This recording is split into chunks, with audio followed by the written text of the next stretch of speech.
This channel does not promote any violent, harmful, or illegal activities. All content provided by this channel is meant for an educational purpose only. Canning থেকে গ্রেপ্তার তেহরক উল মুজাহিদিনের জঙ্গি। বড় খবর আজকের, ক্যানিং হাসপাতালের সামনে থেকে পাকরা শ্রীনগরের বাসিন্দা তেহরক উল মুজাহিদিনের সদস্য জাবেদ আহমেদ মুন্সি। কলকাতা পুলিশ ও কাশ্মীর পুলিশের যৌথ অভিযানে গ্রেপ্তার করা হয় এই জঙ্গিকে। সূত্রের খবর, 19 ডিসেম্বর বাংলায় এসেছিল তেহরক উল মুজাহিদিনের জঙ্গি জাবেদ আহমেদ মুন্সি। শালক গুলাম গানাইয়ের বাড়িতে এসেছিল। গোপন সূত্রে খবর পেয়ে তাকে গ্রেপ্তার করে পুলিশ। আগে লস্করি তৈবার হয়ে কাজ করছিল এই জাবেদ আহমেদ মুন্সি। কয়েকদিন আগেই জঙ্গি যোগে মুর্শিদাবাদ থেকে দুজনকে গ্রেপ্তার করে অসম এসটিএফ। সেই রেশ কাটতে না কাটতেই আবার বাংলায় ধরা পড়ল জঙ্গি। সন্ত্রাসবাদীদের নিরাপদ আশ্রয় কি বাংলা? পরপর জঙ্গি গ্রেপ্তারে উঠছে এমনই বড়সড় প্রশ্ন। UEM Jaipur is a perfect target for prospective students aspiring for good jobs, good education with future-ready skills.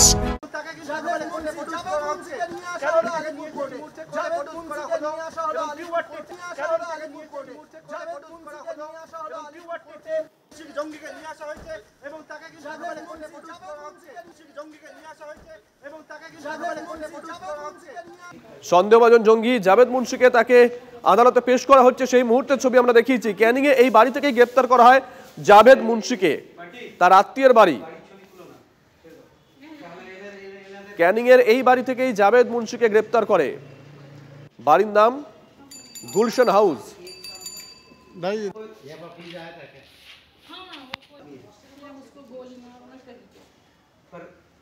রাজ্যে পরপর জঙ্গি গ্রেপ্তার। এর আগে নিশ্চয়ই মনে আছে আপনাদের, এসটিএফ হানা দিয়েছিল গোটা দেশ জুড়ে। বাংলা থেকে দুজনকে গ্রেপ্তার করেছিলেন এসটিএফ এর আধিকারিকরা। আর আজকে কাশ্মীর পুলিশের একটি বিশেষ দল এবং কলকাতা পুলিশের একটি বিশেষ দলের যৌথ অভিযানে ক্যানিং এর এই বাড়ি থেকে এক কাশ্মীরি জঙ্গিকে গ্রেপ্তার করা হয়েছে, যে কাশ্মীরে মোস্ট ওয়ান্টেড ছিল বলেই জানা গেছে। যতক্ষণ রাজ্যের পুলিশ প্রশাসন, রাজনৈতিক দলগুলো এবং সাধারণ মানুষ তারা যতক্ষণ সচেতন না হবে, এই জিনিসগুলো বারবার চলতে থাকবে।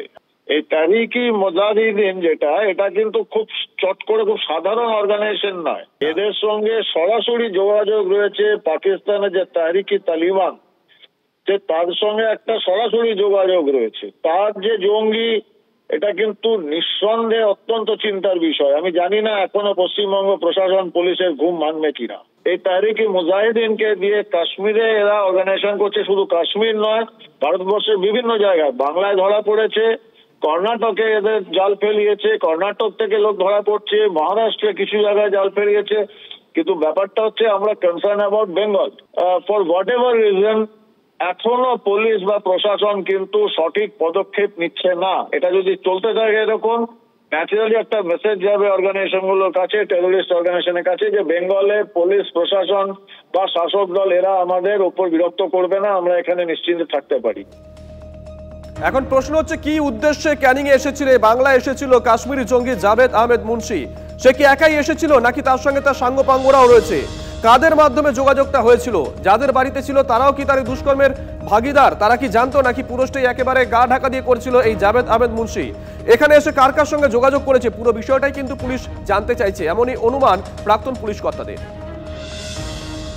এখানে যারা বাংলাদেশের যারা জেল ভেঙে আসামি, যারা তাদেরকে ইউনূস সরকার জেল থেকে ছেড়ে দিয়েছে এবং তাদের ছাড়ার একটাই উদ্দেশ্য হচ্ছে যে তোমরা যে কোনো ভাবে ভারতবর্ষে ঢোকো এবং ভারতবর্ষের ক্ষতি সাধন করো। পশ্চিমবঙ্গ পুলিশ, কলকাতা পুলিশ, সীমা সশস্ত্র এবং বিএসএফ একসাথে যৌথভাবে আমাদের কাজের মধ্যে এগিয়ে আসতে হবে। প্রত্যেকের ইন্টেলিজেন্স গুলোকে কাজে লাগিয়ে যতটা সম্ভব যে কোনো ভাবে হোক এই জঙ্গি মুক্ত করতে হবে পশ্চিমবঙ্গ এবং ভারতবর্ষ থেকে।